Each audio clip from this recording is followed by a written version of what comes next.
Vamos estar orando, pedindo a bênção do Senhor, para que possa usar o pastor Hugo hoje para trazer uma palavra para nossas vidas, amém? Que a gente saia daqui na direção do Senhor. Feche seus olhos agora, vamos pedir, interceder pela vida dele. Pai Santo e Eterno, é no nome do Senhor Jesus que nós entramos na Tua presença, Pai. E nós queremos apresentar diante do Senhor, pastor Hugo, este homem que nessa tarde vai trazer uma palavra, Senhor, do trono do Teu altar, Pai, para nossas vidas. Que o Senhor possa capacitá-lo, Pai, que ele possa ser direcionado. A voz é dele, mas o mover do Espírito Santo na vida dele, Pai. Senhor, que ele possa trazer uma palavra poderosa, Senhor. Quebra grilhões nessa tarde, Pai. Vidas saiam daqui transformadas. Que o enfermo seja curado. Que aquele que entrou sem vista, ó Pai, possa sair daqui enxergando espiritualmente, Pai, um novo tempo, um tempo de bênção e de vitória, Pai. Nós te pedimos, abençoamos, oramos pela vida dele e declaramos que nessa tarde, este lugar pertence ao Senhor. Faça a tua obra, Pai. E desde já te agradecemos no nome de Jesus. Amém e amém. Deus te abençoe.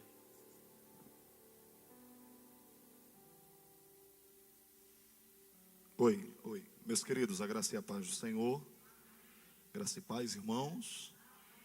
Abramos as nossas Bíblias sem demora, lá no segundo livro dos Reis.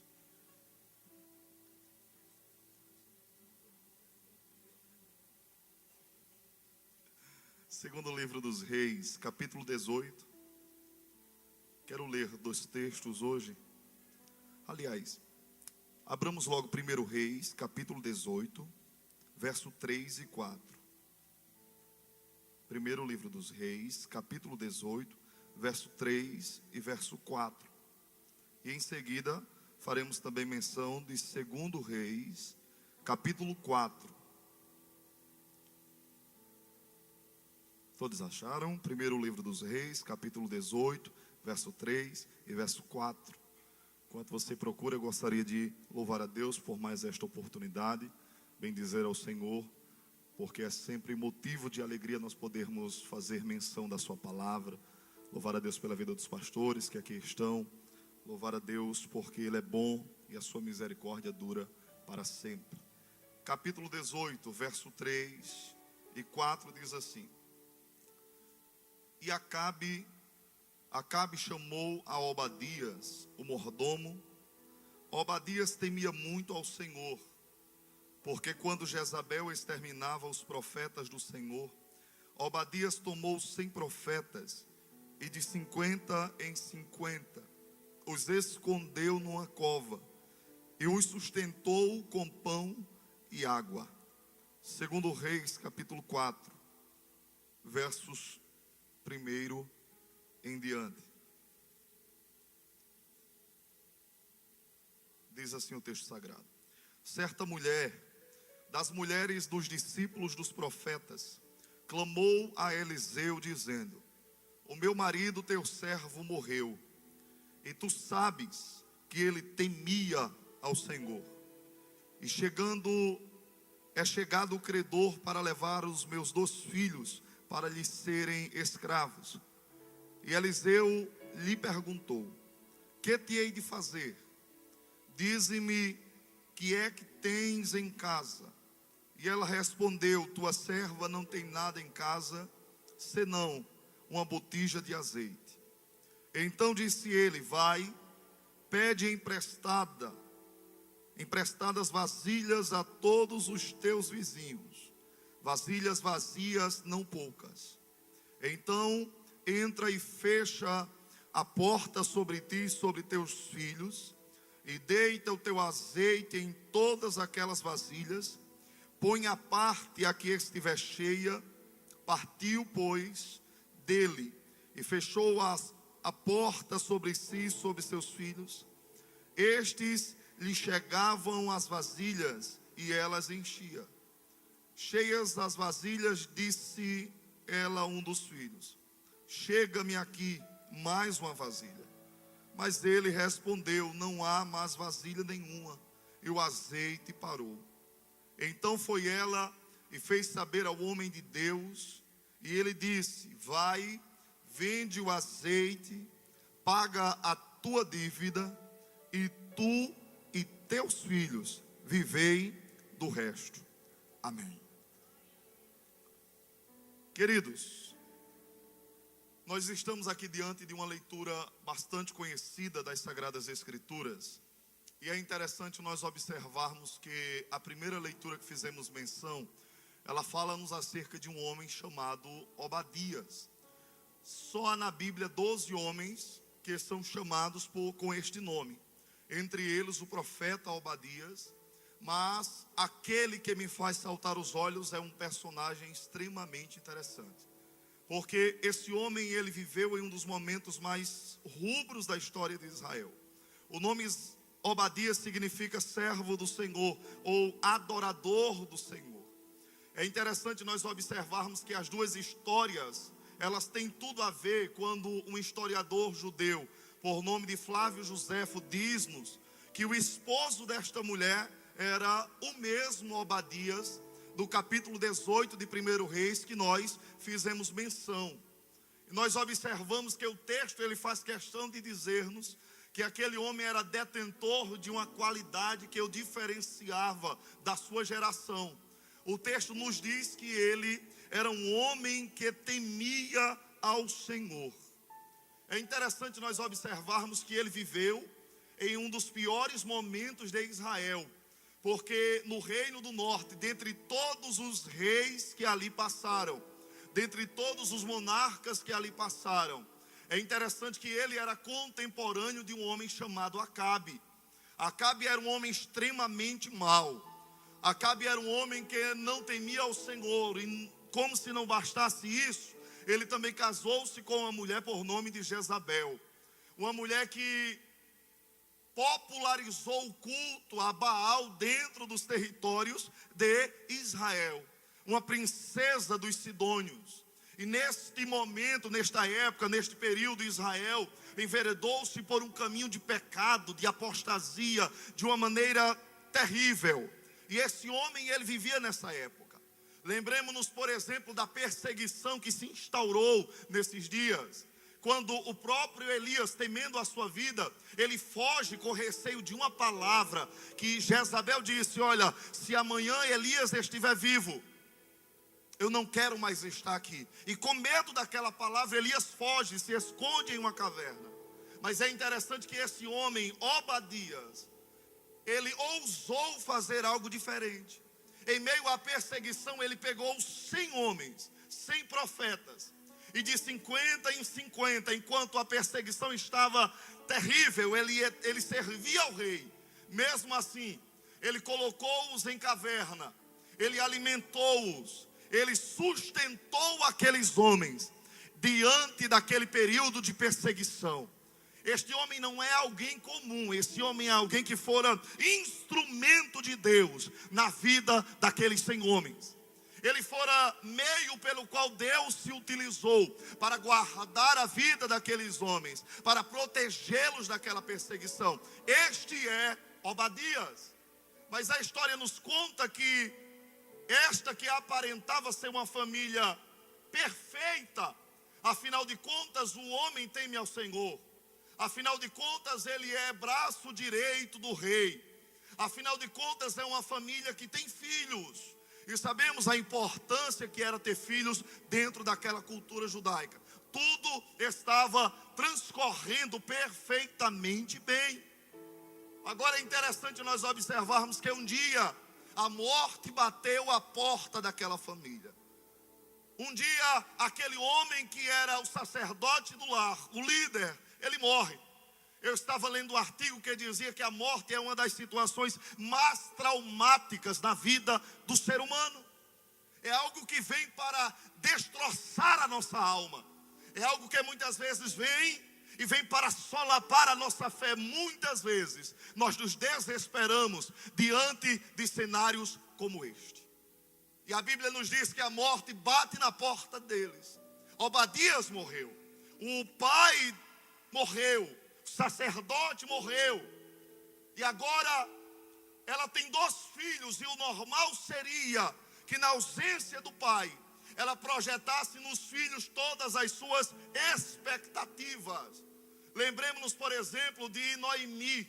Noemi mesmo estando em Moabe, quando ela perde Elimeleque, ela não volta para a sua terra de origem, ela não volta para Belém, porque ela tinha 2 filhos, Malom e Quilion. Então ela projeta as expectativas nele e mantém-se naquele território pagão. Então normal seria que essa mulher assim o fizesse. Só que o texto mostra-nos que eram 2 jovens, 2 crianças. E os credores vieram bater na sua porta. É interessante que nós, hoje em dia, nós ocidentais, nós temos a compreensão e às vezes quando falamos em escravos, nós sempre ligamos a cor da pele. Mas naquele contexto do Oriente Médio não tinha nada a ver com isso. Muitas vezes pessoas eram tornadas escravas por causa de grandes débitos. Pessoas deviam e não tinham condições de pagar e por isso tornavam-se escravos. Para através da sua vida, do seu trabalho, elas quitarem aqueles débitos. E é exatamente isso que acontece.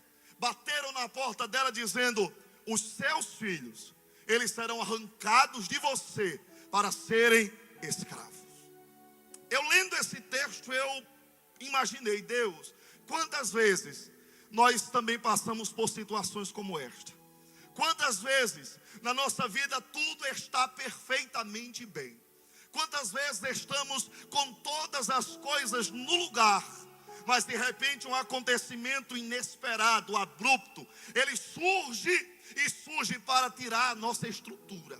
Surge muitas vezes para nos fazer esmorecer. Quantas vezes nós olhamos para trás e dizemos: Deus, estava tudo tão certo, estava dando tudo certo, estava tão bem.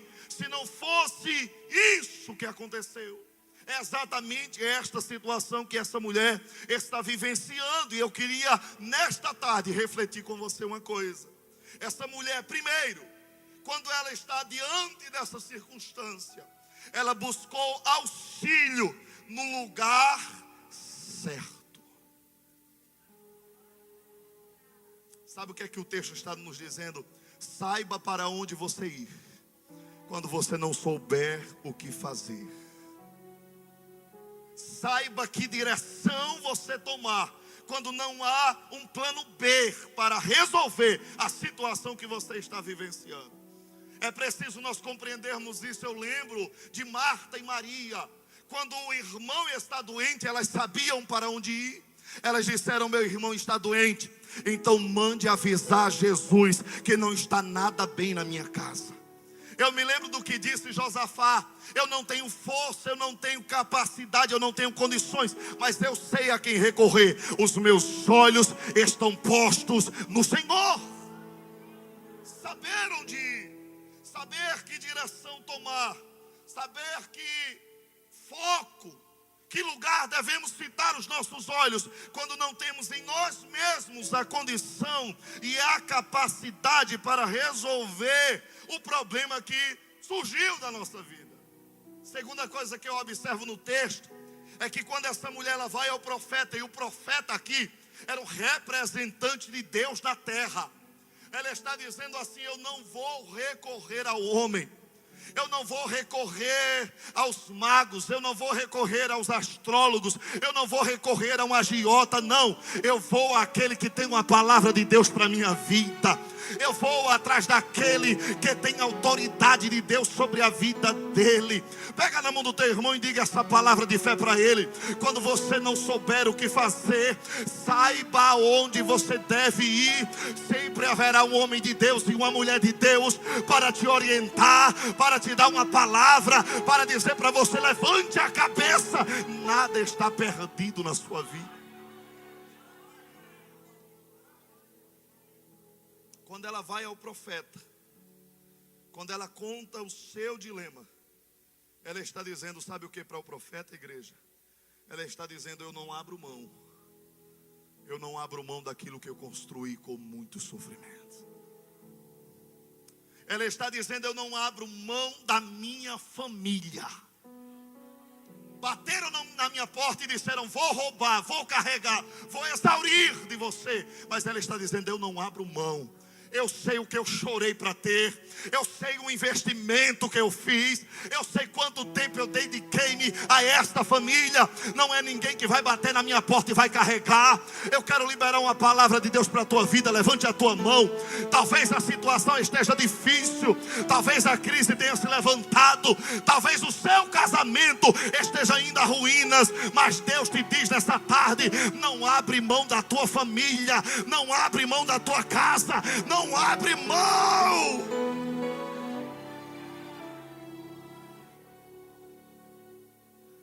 Eu me lembro daquilo que aconteceu lá em 2 Samuel, capítulo 23, verso 11 e 12. A Bíblia fala-nos de um homem valente chamado Samar. Esse homem, ele tinha um campo de lentilhas. Lentilhas são algumas leguminosas que naquela época não tinha valor nenhum comercial. Não valia nada. E a Bíblia diz que os inimigos de Samar, os filisteus, eles vieram com o intuito de tomar aquela terra. Eles vieram com o intuito de arrebatar das suas mãos. Mas a Bíblia diz que Samar, ele arrancou a espada e ele lutou de forma brava, de forma com força, com fé, com graça. E eu imagino alguém olhando de longe dizendo: Samar, esse campo de lentilhas não vale nada. Esse campo de lentilhas não tem valor. E ele dizendo: mas você não sabe o quanto eu chorei para plantar. Você não sabe o quanto eu chorei para ter, para cultivar, para regar. Pode não valer nada para você, mas para mim não. É a herança de Deus, é a promessa de Deus, é aquilo que Deus colocou nas minhas mãos. Quantas pessoas que às vezes ao lidar com situações difíceis dentro do lar, alguém chega e diz: abre mão desse filho, abre mão desse esposo, abre mão dessa mulher, não vale nada, não adianta você investir. Mas a sua resposta é essa: eu vou lutar. Alaiô, que alabás, torebe canta, alabás. Levante a tua mão que eu sinto Deus nessa tarde. E eu quero dizer para você, eu quero profetizar sobre a tua vida. Deus está derramando uma graça tão poderosa sobre você. Você não vai parar, você não vai desistir, você não vai retroceder. Arranca a espada, luta, Deus te dará a vitória. Levante a mão lá em cima e dá um brado de glória a Deus. Levante a mão, abre a tua boca e adore a Ele.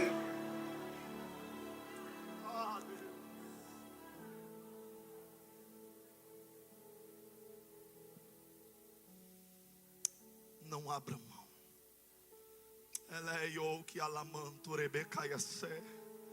Não abra mão. Essa mulher, ela vai ao profeta. Ela conta, ela abre o seu coração. E o texto no verso 2 diz-nos assim: e Eliseu lhe perguntou: que te hei de fazer?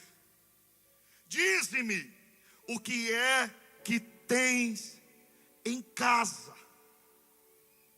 Queridos, isso é fantástico, porque o nosso Deus, Ele é Deus capaz de trazer à existência aquilo que não existe. Deus, Ele pode criar a partir do nada, sim ou não? Quando Ele cria o mundo ex nihilo, Ele diz: haja e houve, sem haver nada. Ele trouxe a existência. Mas o que eu quero dizer para você é que por vezes, não obstante a tudo isso, por vezes, Ele se utiliza daquilo que você tem em casa. Ele poderia trazer existência, mas Ele vai se utilizar daquilo que você já tem nas suas mãos. Eu me lembro, sabe de quem, irmãos? De Moisés. Quando Moisés estava diante de um mar vermelho, e Deus olha para ele e diz: Moisés, o que é que você tem nas suas mãos? Senhor, eu tenho apenas um cajado. Então toca nesse cajado, toca nesse mar, ele vai se abrir. Ele olha para Gideão: Gideão, o que é que você tem nas mãos? Senhor, eu tenho cântaro, eu tenho buzina. Então, eu não vou trazer à existência o que não existe, eu vou usar o que você tem nas mãos. Quebra esse cântaro, toca essa buzina, eu vou te dar vitória. Davi, olha Golias afrontando o meu povo. Senhor, mas eu só tenho 5 pedras na mão. Então joga essas pedras. Alai acalamanto rebecanta labás. Eu quero dizer para você que está olhando para aquilo que você tem em mãos e acha tão pouco, que Deus está dizendo para você: eu vou usar a partir daquilo que você tem. É pouco à sua vista, aos seus olhos, mas para Deus Ele é poderoso para fazer. Para Deus Ele é poderoso para operar. Para Deus é o suficiente para o milagre acontecer na tua vida. Lembre-se do que disse Pedro, aquele homem na porta do templo chamada Formosa: eu não tenho ouro, eu não tenho prata. Deus não vai agir a partir do que você não tem, Ele vai agir a partir do que você tem. Aí Pedro diz: mas o que eu tenho, isso eu te dou. Ele estava dizendo: eu não tenho ouro, eu não tenho prata, mas eu tenho alguma coisa. E a partir daquilo que eu tenho, queridos, Deus não precisa mudar-te de endereço para te dar a vitória. Deus não precisa dar aquilo que Ele deu a outro, a você, para que o nome dEle seja glorificado. Se Deus tiver um propósito de fazer-te ser um grande homem de Deus, ser honrado nessa terra, a partir daquilo que você tem nas mãos, Ele vai ser glorificado. Se é pedra, joga no gigante. Se é cajado, toca no mar. Se é cântaro e buzina, toca. Mas Deus está dizendo para você: eu vou fazer milagre. Levante a tua mão, abre a tua boca e dá a melhor glória que você pode. Abre a tua boca e adore ao Senhor por 10 segundos. Abre a tua boca e adore ao Senhor por 10 segundos. Só quem pode, só quem pode. Adore a Ele nesta tarde. Vai adorando, vai adorando, vai adorando, vai adorando. Ah, Deus. Edeia calavasture becanta labás. Pergunta para o seu irmão: o que é que você tem nas mãos? O que é que você tem nas mãos?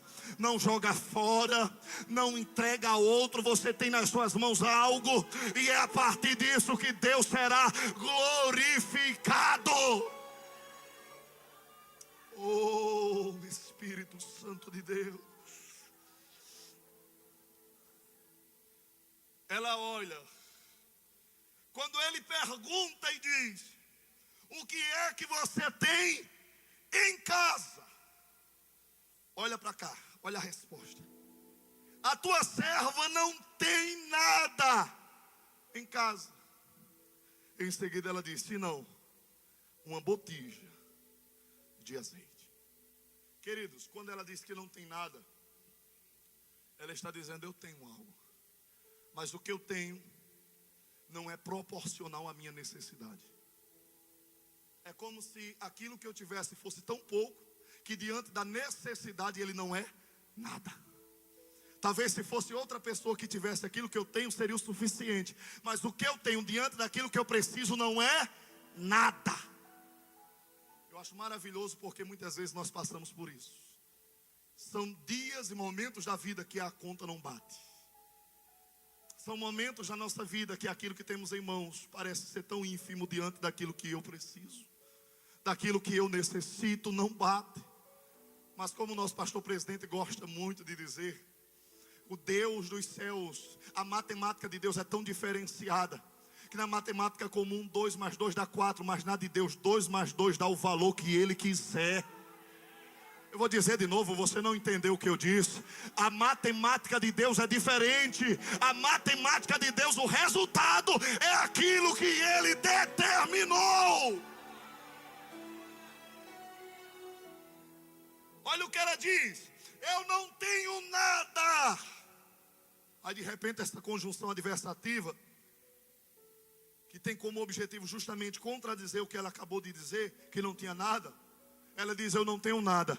Se não, ela está dizendo: eu me lembrei. É pouco, mas eu tenho. É pouco, mas está em casa. É pouco, mas está guardado. Queridos, eu acho fantástico isso aqui, porque lá em Lucas capítulo 9, verso 13, A Bíblia diz que Jesus leva todo o povo para um deserto. E no meio daquele deserto, Jesus percebe que o povo está com fome. E Jesus diz para os discípulos: deem vós de comer. E eles dizem: nós não temos nada. Nós não temos condições de alimentar esse povo. Nós não temos nada. Lucas 9:13. Senão 5 pães e 2 peixinhos. É aqui que está o segredo. Não está baseado naquilo que você tem, mas está baseado nas mãos de quem está aquilo que você tem. Deixa eu dizer de novo para você dar glória a Deus. A diferença não está na quantidade, nem no valor que você tem, mas nas mãos de quem está depositado aquilo que você tem. O que o Senhor quer dizer com isso, pastor? 5 pães e 2 peixes. Só dava para alimentar um jovem, mas 5 pães e 2 peixes. Nas mãos de Jesus, come homem, come mulher, come criança, come todo mundo. É nas mãos do Senhor. Pega na mão do teu irmão e diga assim para ele: coloca nas mãos deles. Coloca nas mãos deles. Não está batendo a tua conta, mas nas mãos do Senhor vai dar. Não está batendo a tua conta, mas nas mãos do Senhor vai dar. Levante a tua mão, abre a tua boca e dá um brado de glória a Ele. Abre a tua boca e adore ao Senhor. Exalte ao Senhor. Bendiza esse Deus. Oh, querido, eu sinto uma glória de Deus tão grande aqui nessa tarde. Ah, Espírito Santo. Nas tuas mãos não dá, mas na dele.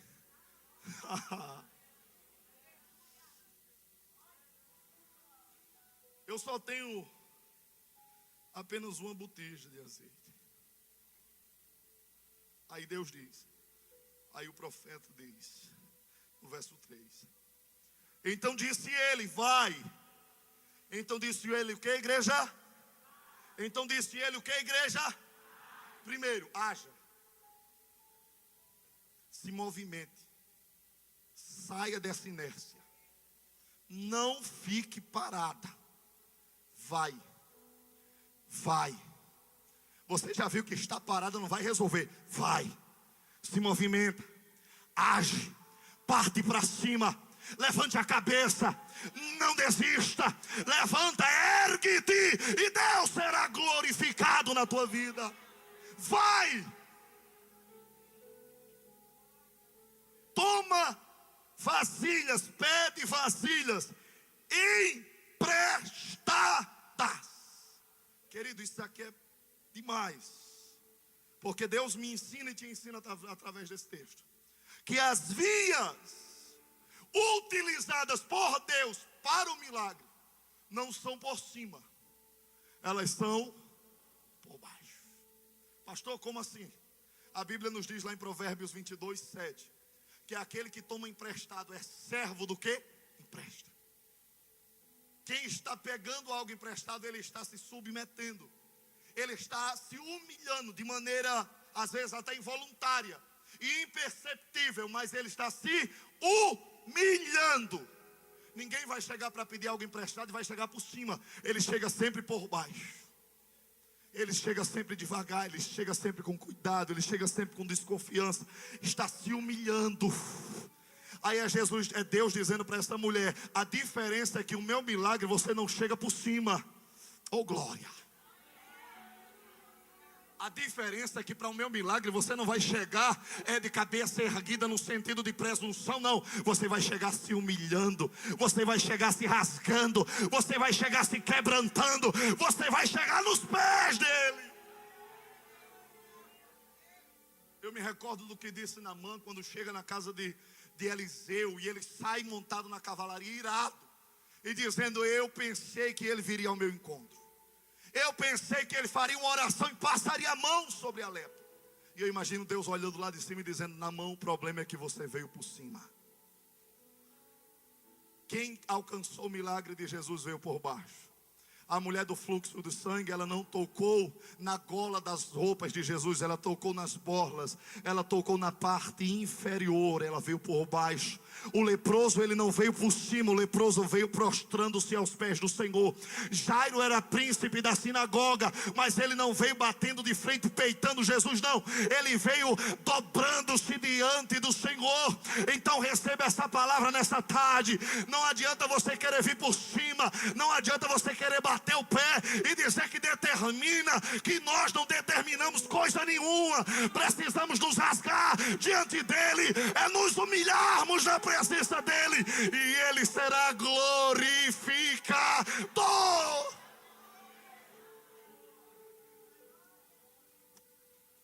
Diz assim para o teu irmão: vá por baixo. Ai, oh, que alamanto, rebecanta, laba. Levante a tua mão, glorifica ele. Glorifica ele, glorifica ele. Exalte a ele, quebrante-se na presença dele.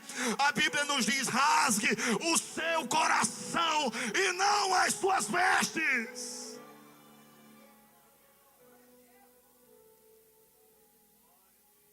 Querida, essa mulher já estava humilhada, mas mesmo assim o profeta está dizendo: vá pedir emprestado. Se eu fosse outro, dizer: eu vou nunca. Eu morro, mas eu não vou. Se humilhe. Humilhai-vos, pois, debaixo da potente mão do Senhor, que Ele vos exaltará. Os humilhados serão exaltados. Oh glória! O próprio Jesus nos deu essa lição lá em Filipenses 2,5, que haja em vós o mesmo sentimento que houve em Cristo Jesus, que sendo filho de Deus não teve por usurpação ser igual a Deus, mas aniquilou-se a si mesmo, tomando a forma de servo, e chegando na forma de servo, humilhou-se ainda mais até a morte, morte de cruz. É Paulo dizendo: Jesus, que é Jesus, se humilhou, quem é você? Mas depois da humilhação ele diz: pelo que? Deus o exaltou soberanamente. Ele deu o nome que está acima de todos os nomes, para que ao nome de Jesus se dobre todos os joelhos nos céus e na terra. Diga para o seu irmão: depois da humilhação Deus vai te exaltar. Diga para duas pessoas: depois da humilhação Deus vai te exaltar. Deus vai te exaltar. Deus vai te exaltar.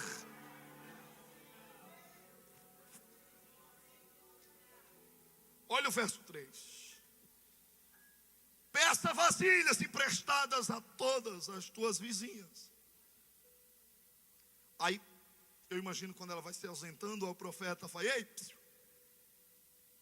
mas não peça poucas. Russell Norman Champlin, ele diz que a fé da mulher seria medida pelo número de vasilhas que ela pegasse emprestado. O profeta está dizendo: pegue, mas não pegue pouca. Pegue, mas não pegue um número pequeno. Pegue muitas vasilhas. Essa vai ser a proporção da tua fé. Eu imagino ela batendo nas portas das pessoas e alguém dizendo: para que ela quer vasilha? Se na casa dela não tem azeite. Para que ela quer vasilha? Se na casa dela não há provisão. Para que ela quer vasilha? Se na casa dela não há o que colocar dentro da vasilha. É aqui que Deus faz com que o milagre aconteça, queridos. Quanto mais vasilha ela estivesse disponibilizando diante de Deus, maior seria o milagre de Deus na vida dela. Não se intimide diante das aparentes contradições da nossa vida, porque o Deus dos céus é o Deus que pode operar milagre aonde você não imagina. Ela pega as vasilhas. E isso aqui fala de um ato de fé. Um ato do que, igreja? Fé. Para que eu quero vasilha se em casa eu não tenho o que colocar na vasilha? Eu me lembro de uma frase de Martin Luther King, que ele diz assim: dê o primeiro passo na fé. Você não precisa ver a escada inteira, apenas dê o primeiro passo.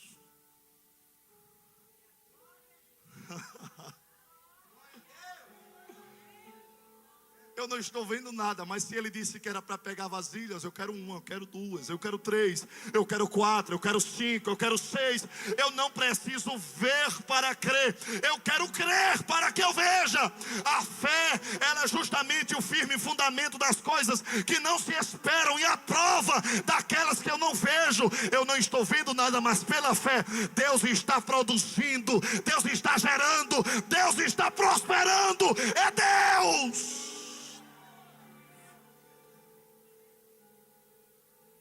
Deu o primeiro passo na fé. Ela pega as vasilhas.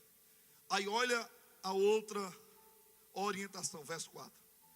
Então entra, fecha a porta sobre ti e sobre teus filhos. Eu pergunto para você, esse milagre seria mais interessante de porta aberta, sim ou não? Sim ou não? Seja sincero. Imagina aquelas pessoas que humilharam, passarem na porta e começarem a observar e dizer: rapaz, o azeite está multiplicando. Nós pensamos que ela estava louca a pegar a vasilha, mas olha, vocês estão vendo? Seria melhor no sentido humano, claro, seria mais interessante. Mas agora Eliseu diz: feche a porta, só deixe dentro de casa você e seus filhos. E aqui Deus traz algo forte para a gente, porque Deus estava dizendo: aqueles que passaram pelo momento da dor com você, são apenas eles que irão desfrutar dos momentos de gozo e de vitória na sua vida. Ele estava dizendo: olha, os mesmos que choraram contigo, são eles que irão ver Deus sendo glorificado na sua vida. Você não precisa provar para ninguém que Deus está fazendo. Apenas aqueles que permaneceram do seu lado, eles vão desfrutar do agir de Deus na sua vida. Pega na mão do teu irmão e diga assim para ele: não saia do meu lado, porque no dia que a multiplicação chegar, no dia em que o milagre começar, você vai ver, você vai ver. Levante a mão desse irmão lá em cima e dá um brado de glória a este Deus.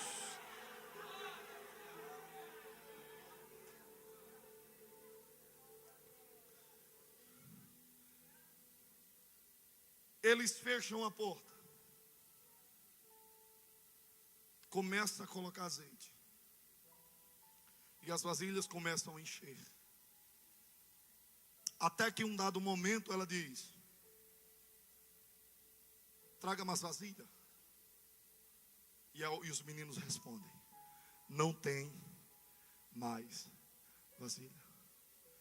O texto vai nos dizer algo interessante, que o texto vai nos dizer, no verso de número 6. Cheias as vasilhas, disse ela a um dos filhos: chega-te a mim, traz mais uma vasilha. Mas ele respondeu: não há vasilhas nenhuma. E o azeite parou. Ele não secou, ele parou. Ele não estagnou, ele apenas... Era Deus olhando para ele dizendo: me diga uma coisa, a crise na sua casa é de azeite ou é de vasilha? Só duas pessoas entenderam, vou repetir para você. Era Deus dizendo para ela: a crise não é de azeite, a crise é de vasilha. Porque enquanto tiver vasilha, o azeite de Deus está sendo derramado. Enquanto estiver vasilha, o azeite de Deus está sendo derramado. Eu acho maravilhoso, porque o azeite é símbolo do Espírito Santo de Deus. Enquanto estiver vaso nessa tarde, enquanto estiver homens e mulheres com coração aberto para Deus, a presença do Espírito está sendo derramada. Levante a sua mão e receba dessa graça, receba dessa unção. Receba!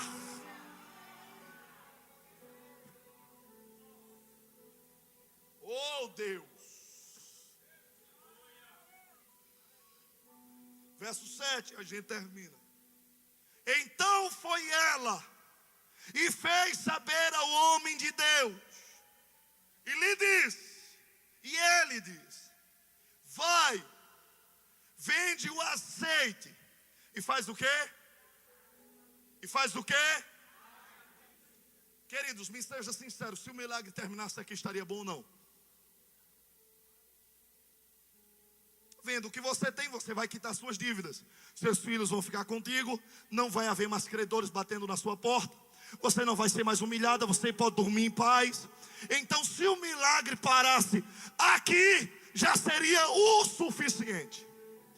Mas a diferença é que a medida de Deus não é igual à minha e à sua medida. Na minha medida o milagre pararia aqui, eu já estaria alegre. Já dava culto de ação de graça, cantava 3 hinos da harpa e glória a Deus. Mas Ele está dizendo, espere, venda, pague a dívida, e tu e teus filhos vivei do resto. Você pode dar glória a Deus por isso? Você pode levantar a mão e dar um brado de glória ao Senhor. Aplauda ao Senhor, glorifica ao Senhor. Exalte a Ele que é digno de glória, de honra, de louvor. Aproveite esse momento, misture essas palmas com glória a esse Deus.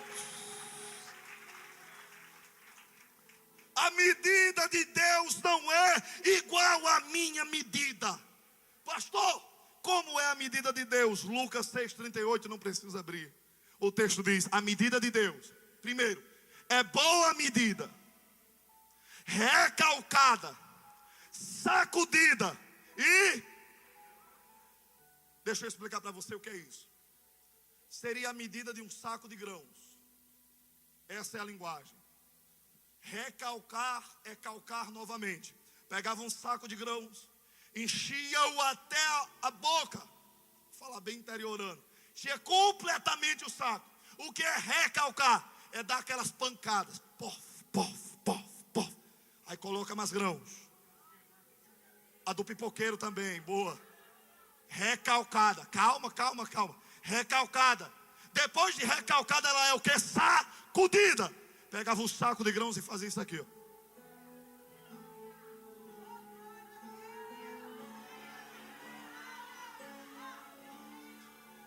Colocava mais grãos, recalcada, sacudida. O texto diz que ela é o que também? Ela é o que? Depois de todos esses 3 processos, aí ele derramava e os grãos caíam.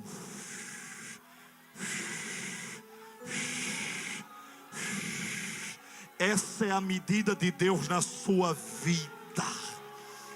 Deus, Ele não tem conta-gotas. Aplauda ao Senhor mais forte. A medida de Deus, ela é transbordante. A medida de Deus, ela é transbordante.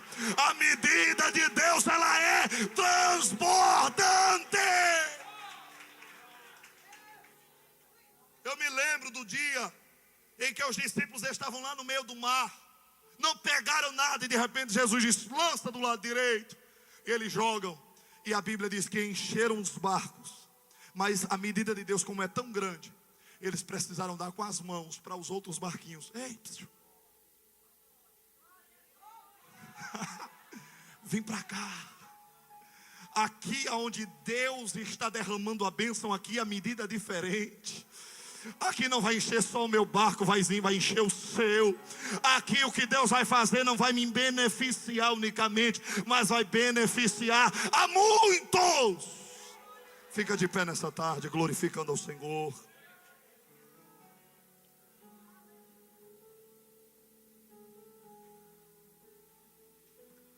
Fica de pé. Segura na mão do irmão que está do seu lado. E diga para ele assim, suporte. Porque chegará o dia em que transbordará os teus celeiros. Quem toma posse dessa palavra? Tem um texto lá de Isaías que Deus diz assim: finca bem as tuas estacas, prepara as tuas estruturas, porque você vai transbordar para a direita e para a esquerda. Deus estava dizendo: prepara o teu saco, porque senão você não vai suportar quando Deus começar a derramar sobre a sua vida. Então prepara a tua estrutura, prepara o teu coração, considera esse momento, mas Deus fará aquilo que Ele aprouver na minha, na sua vida. Pega na mão do irmão que está do seu lado, pergunta assim para ele: eu posso orar por você? Se ele respondeu que sim, feche os olhos e comece a falar com ele. Eu peço que você tranque esse corredor aqui, por favor. Atravessa a Macedônia, pega na mão do irmão. Comece a falar com teu Deus nesse momento.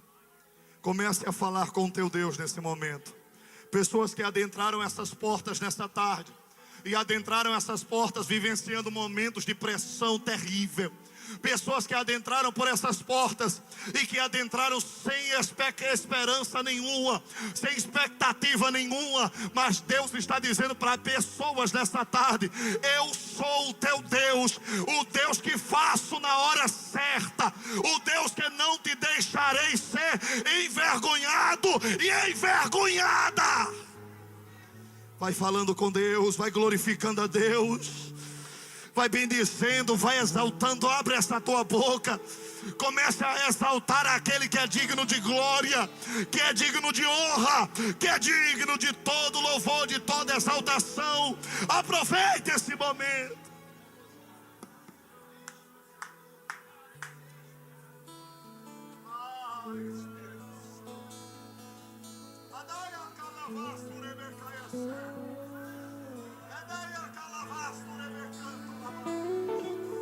Vai glorificando, vai glorificando. Há uma atmosfera tão grande nessa tarde de renovação na tua vida. Enquanto tiver vasilhas, o azeite de Deus está sendo derramado agora. Agora, o azeite de Deus está sendo derramado sobre a tua vida. Vai adorando, vai adorando, vai adorando, vai adorando, vai adorando, vai adorando. Eu vejo pessoas sendo renovadas nessa tarde. Eu vejo pessoas sendo restauradas nessa tarde. Oh, Espírito Santo, é Deus dizendo para você: a sua família não será destruída, o seu casamento não será destruído, você não será envergonhada, diz o Senhor para a tua vida nessa tarde. Oh glória, oh glória.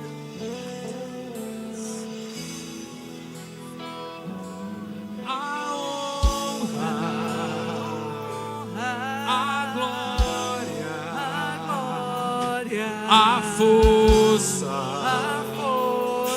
e o poder ao Rei Jesus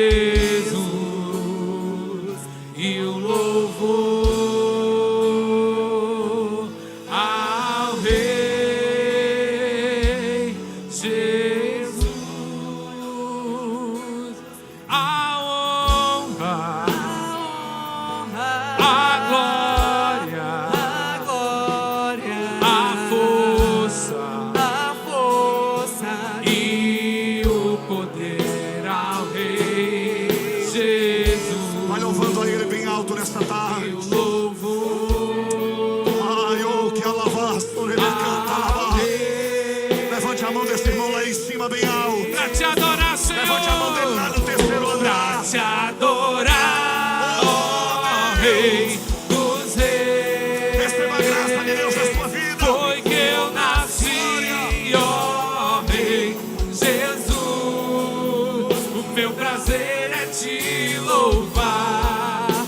Prazer é estar nos átrios do Senhor.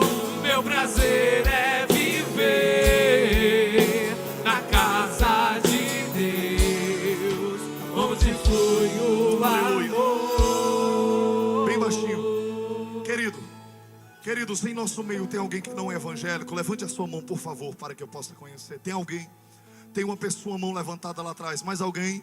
Pastor, não sou evangélico, eu estou afastado dos caminhos do Senhor. Tem alguém? Tem algumas mãos levantadas lá atrás. Mais alguém? Mais alguém? Eu queria convidar vocês que levantaram as mãos a nessa tarde virem aqui à frente fazer uma aliança com o Senhor. Saia do seu lugar, venha aqui à frente, eu quero orar por sua vida. Você não pode sair daqui da mesma maneira que você chegou. Aplauda ao Senhor bem forte. Aplauda ao Senhor mais forte. Vidas estão vindo para Deus. Aplaude mais forte nessa tarde. Oh glória. Oh glória. Oh glória. Onde está? Mais alguém? Mais alguém? Levante a sua mão. Pastor, eu estou afastado. Tem mais uma vida ali atrás? Tem mais alguém? Tem mais alguém que está afastado, que saiu dos caminhos do Senhor? Mais alguém? Se tiver, vem aqui à frente. Mais alguém? Então estenda as suas mãos em direção a essas vidas. Pastor Assis. Olho pra você. Aleluia. Glória a Deus. Você. Seja cheio do Espírito Santo nesta tarde. Seja cheio do Espírito Santo. Vamos orar. Soberano Deus e eterno Pai, queremos, Deus, te louvar nesta tarde, Senhor, pela tua bendita e gloriosa palavra, Senhor. Ó Deus, pelo teu Espírito Santo, Pai, que convence o homem do pecado, da justiça e do juízo. Pelo teu Espírito que alcançou esses corações, Senhor. Pai, nós entregamos essas vidas, Senhor Deus, nas tuas mãos, Senhor. Pai, toma cada vida, Deus. Pai, nós repreendemos, Deus, no nome do Senhor Jesus Cristo, todo mal sobre estas vidas, Senhor Deus. Que o teu Espírito Santo, Pai, faça algo novo em cada uma delas, Senhor Deus. Nós entregamos no nome do Senhor Jesus Cristo, para a glória e louvor do teu santo nome, Senhor Deus. A partir de hoje, Senhor, é vida nova para essas meninas, para as tuas filhas, Senhor, que a partir de hoje, ó Deus, ao chegar na sua casa, Senhor, aonde ela colocar a planta do seu pé, Senhor, que o Senhor esteja com cada uma delas, Senhor Deus, livra-as de todo o mal, Senhor, no nome do teu Filho amado, Jesus Cristo. E a igreja diz, amém e amém. Amém, irmãos? Quem recebeu da parte de Deus aqui nesta tarde, do Espírito Santo, como foi ministrado o azeite, representa o Espírito Santo de Deus. Amém, irmãos? Então, glória a Deus. Curve a sua cabeça, vamos orar, vamos agradecer ao nosso Deus. Que maravilha, né, irmãos? A palavra de Deus, a palavra do Senhor, que convence o homem do pecado, da justiça e do juízo. Olha que bênção, é festa no céu, né? 3 vidas para a glória do nosso Deus. Pastor Paulinho, vem orar. Paz do Senhor a todos. Oremos ao Senhor. Maravilhoso Deus, glorioso Pai, bendito, exaltado seja teu nome, Senhor. Somos gratos a ti, Senhor, pelas tuas misericórdias. Somos gratos a ti, Senhor, porque tu falou conosco nesta tarde, através desta palavra, Senhor. Deus, que fique apregoado em nossos corações, que possamos, Senhor, sair daqui edificados, renovados, munidos, Senhor, e cheios de vitórias para nossas casas, Senhor. Nós te pedimos em nome de Jesus, nos ajude, nos dê uma semana de bênção, uma semana de paz, em nome de Jesus. Que o Espírito Santo do Senhor renove nossas vidas, hoje e sempre. A igreja diz... Que a graça do nosso Senhor Jesus Cristo, o amor de Deus, o nosso eterno Pai, e a comunhão do Espírito Santo de Deus esteja sobre todos nós e todo o povo de Deus espalhado pela face da terra, hoje e sempre. A igreja diz, amém. Deus abençoe, vão em paz.